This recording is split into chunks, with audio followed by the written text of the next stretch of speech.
Hello ಪ್ರಿಯ ವೀಕ್ಷಕರೇ, ತಮಗೆಲ್ಲರಿಗೂ ನಮ್ಮ ಕಿಚನ್ ಕೀಗೆ ಸ್ವಾಗತ ಸುಸ್ವಾಗತ ಕೋರುತ್ತಾ ನಾನು ನಿಮ್ಮ ಪ್ರದೀಪ್ ಮತ್ತು ಅರುಣ ಮಾಡುವ ನಮಸ್ಕಾರಗಳು. ಇವತ್ತಿನ ರುಚಿಕರವಾದ ರೆಸಿಪಿ ಸ್ನ್ಯಾಕ್ಸ್ಗೂ ಸೈ ಊಟಕ್ಕೂ ಸೈ. ಒಮ್ಮೆ ತಿಂದು ನೋಡಿ ಆಮೇಲೆ ಹೇಳಿ.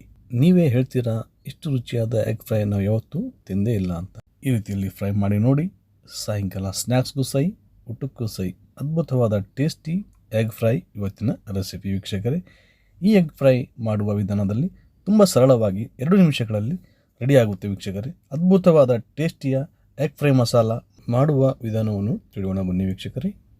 ಮೊದಲಿಗೆ ನಾವಿಲ್ಲಿ 7 ಮೊಟ್ಟೆಗಳನ್ನು ಕುದಿಸಿ ಸಿಪ್ಪೆ ತೆಗೆದು ನೀರಲ್ಲಿ ಚೆನ್ನಾಗಿ ತೊಳೆದು ಇಟ್ಕೊಂಡಿದ್ದೇವೆ. ನಂತರ ಇದನ್ನು ಕಟ್ ಮಾಡ್ಕೊಳ್ಳೋಣ. ಅರ್ಧ ಪೀಸು ಈ ರೀತಿಯಲ್ಲಿ ಅರ್ಧ ಕಟ್ ಮಾಡ್ಕೊಬೇಕಾಗತ್ತೆ. ನಿಧಾನಕ್ಕೆ ಕಟ್ ಮಾಡ್ಕೊಳ್ಳಿ. ಹಳದಿ ಪೀಸ್ಗಳನ್ನು ಉದುರದ ಹಾಗೆ ಚೆನ್ನಾಗಿ ಕಟ್ ಮಾಡಿಕೊಂಡ್ರೆ ಚೆನ್ನಾಗಿರುತ್ತೆ. ನಿಧಾನಕ್ಕೆ ಈ ಎಗ್ ಫ್ರೈ ನಿಮಗೆ ಖಂಡಿತ ಇಷ್ಟ ಆಗುತ್ತೆ ವೀಕ್ಷಕರೇ. ಅದ್ಭುತವಾದ ಟೇಸ್ಟಿ ಈ ಎಗ್ ಫ್ರೈ ಮಸಾಲ. ನಾವಿಲ್ಲಿ 5 ಈರುಳ್ಳಿಗಳನ್ನು ಕಟ್ ಮಾಡ್ಕೊಂಡು ಇಟ್ಕೊಂಡಿದ್ವಿ. ಈ ರೀತಿ ಸಣ್ಣಾಗಿ ಕಟ್ ಮಾಡ್ಕೊಂಡು ಇಟ್ಕೊಳ್ಬೇಕು. ಸಣ್ಣದಾಗಿದ್ದರೆ ಚೆನ್ನಾಗಿರುತ್ತೆ, ಈರುಳ್ಳಿ ಟೇಸ್ಟಿಯಾಗಿರುತ್ತೆ.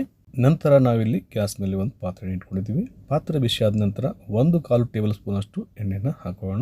ಎಣ್ಣೆ ಬಿಸಿ ಆದ ನಂತರ ನಾವು ಕಟ್ ಮಾಡ್ಕೊಂಡಿರುವಂಥ 5 ಈರುಳ್ಳಿಗಳನ್ನು ಸಣ್ಣದಾಗಿ ಕಟ್ ಮಾಡ್ಕೊಂಡು ಇಟ್ಕೊಂಡಿರುವಂಥ 5 ಈರುಳ್ಳಿಗಳನ್ನು ನಾವೀಗ ಬೆರೆಸ್ಕೊಳ್ಳೋಣ. ಇದಕ್ಕೆ ಬೆರೆಸ್ಕೊಂಡ ನಂತರ 2 ರಿಂದ 3 ನಿಮಿಷಗಳು ಚೆನ್ನಾಗಿ ಫ್ರೈ ಮಾಡ್ಕೊಳ್ಳೋಣ.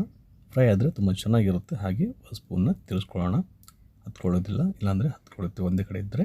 ಈರುಳ್ಳಿ ಬೇಗ ಬೇಯಿಸೋದಕ್ಕೆ ಉಪ್ಪನ್ನು ಬೆರೆಸಬೇಕಾಗತ್ತೆ. ಇದಕ್ಕೆ ರುಚಿಗೆ ತಕ್ಕಷ್ಟು ಉಪ್ಪನ್ನು ಬೆರೆಸೋಣ. ಈರುಳ್ಳಿಯಲ್ಲಿ ಉಪ್ಪು ಬೆರೆಸಿದರೆ ಬೇಗ ಬೇಯುತ್ತದೆ ಈರುಳ್ಳಿ. ಉಪ್ಪು ಹಾಕಿದ ನಂತರ ಒಂದು ಸರ್ತಿ ತಿರ್ಸ್ಕೊಳ್ಳೋಣ. ಚೆನ್ನಾಗಿ ಎಲ್ಲ ಕಡೆ ಬೆರೆದ್ಕೊಳ್ಬೇಕು ಉಪ್ಪು. ಈಗ ಈರುಳ್ಳಿ ಎಲ್ಲ ಚೆನ್ನಾಗಿ ಬೆಂದಿದೆ.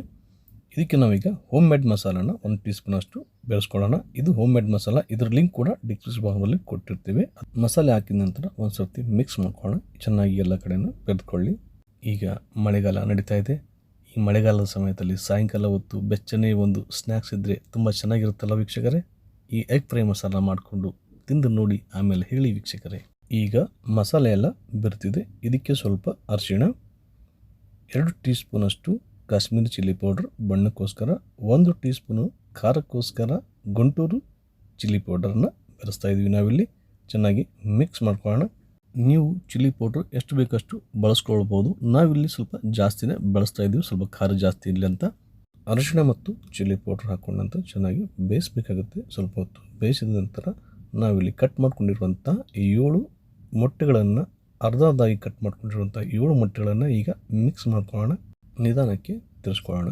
ಹಳದಿ ಬಣ್ಣದ ಮೊಟ್ಟೆ ಹೊಡೆಯದ ರೀತಿಯಲ್ಲಿ ಚೆನ್ನಾಗಿ ತಿರ್ಸ್ಕೊಳ್ಳೋಣ. ಯಾವುದೇ ಮಸಾಲೆ ಉಪಯೋಗಿಸದೆ ತುಂಬ ಅದ್ಭುತವಾದ ಟೇಸ್ಟಿಯ ಎಗ್ ಫ್ರೈ ಈಗ ರೆಡಿ ವೀಕ್ಷಕರೇ. ಅದ್ಭುತವಾದ ಟೇಸ್ಟಿ ನಿಮ್ಮ ಮುಂದೆ ಈಗ ಎಗ್ ಫ್ರೈ ಮಸಾಲ ರೆಡಿ. ಈ ಎಗ್ ಫ್ರೈ ಸಾಯಂಕಾಲದ ಹೊತ್ತು ಸ್ನ್ಯಾಕ್ಸ್ಗೆ, ಮಧ್ಯಾಹ್ನದ ಊಟಕ್ಕೆ, ಮಕ್ಕಳ ಟಿಫಿನ್ ಬಾಕ್ಸ್ ಕೂಡ ಕಟ್ಬೋದು. ತುಂಬ ಇಷ್ಟಪಟ್ಟು ತಿಂತಾರೆ ಮಕ್ಕಳು. ತುಂಬ ಚೆನ್ನಾಗಿರುತ್ತೆ, ಟೇಸ್ಟಿ. ಮಕ್ಕಳಿಗೆ ಈ ರೀತಿ ಮಾಡಿಕೊಟ್ರೆ ತುಂಬ ಇಷ್ಟ ಆಗುತ್ತೆ. ದೊಡ್ಡವರು ಕೂಡ ಇಷ್ಟಪಟ್ಟು ತಿಂತಾರೆ. ಈ ರೀತಿಯ ಎಗ್ ಫ್ರೈ ಮಸಾಲ ತುಂಬ ಚೆನ್ನಾಗಿರುತ್ತೆ. ಮೇಲ್ಗಡೆ ನಾವೀಗ ಕೊತ್ತಂಬರಿ ಸ್ವಲ್ಪ ಹಾಕೋಣ. ಮೇಲ್ಗಡೆ ಕೊತ್ತಂಬರಿ ಹಾಕೋದ್ರಿಂದ ಟೇಸ್ಟ್ ಕೂಡ ಹೆಚ್ಚುತ್ತದೆ, ಫ್ಲೇವರ್ ಕೂಡ ಹೆಚ್ಚುತ್ತದೆ ವೀಕ್ಷಕರೇ. ಈ ರೀತಿಯ ಎಗ್ ಮಸಾಲ ನೀವು ಒಮ್ಮೆ ಟ್ರೈ ಮಾಡಿ ನೋಡಿ ಹೇಗಿರೋದನ್ನು ಕಮೆಂಟ್ ಬಾಕ್ಸಲ್ಲಿ ಕಮೆಂಟ್ ಹಾಕಿ. ನಿಮ್ಮ ಕಮೆಂಟು ನಮಗೆ ಸ್ಫೂರ್ತಿ. ಇನ್ನೂ ಒಳ್ಳೆಯ ವಿಡಿಯೋ ಮಾಡಲು. ಹಾಗೆ ಈ ವಿಡಿಯೋ ಇಷ್ಟ ಆದಲ್ಲಿ ಈ ವಿಡಿಯೋದ ಲೈಕ್ ಕೊಡಿ. ಹಾಗೆ ನೀವು ಇನ್ನೂ ನಮ್ಮ ಚಾನಲ್ ಸಬ್ಸ್ಕ್ರೈಬ್ ಮಾಡಿದರೆ ಸಬ್ಸ್ಕ್ರೈಬ್ ಮಾಡಿ, ಲೈಕ್ ಮಾಡಿ, ಶೇರ್ ಮಾಡಿ, ಬೆಲ್ ಐಕಾನ್ ಅದನ್ನು ಮರಿಬೇಡಿ ವೀಕ್ಷಕರೇ. ಮತ್ತೆ ನಿಮ್ಮ ಭೇಟಿ ಮುಂದಿನ ಹೊಸ ವಿಡಿಯೋದೊಂದಿಗೆ. ಅಲ್ಲಿವರೆಗೂ ನಮಸ್ಕಾರ ವೀಕ್ಷಕರೇ.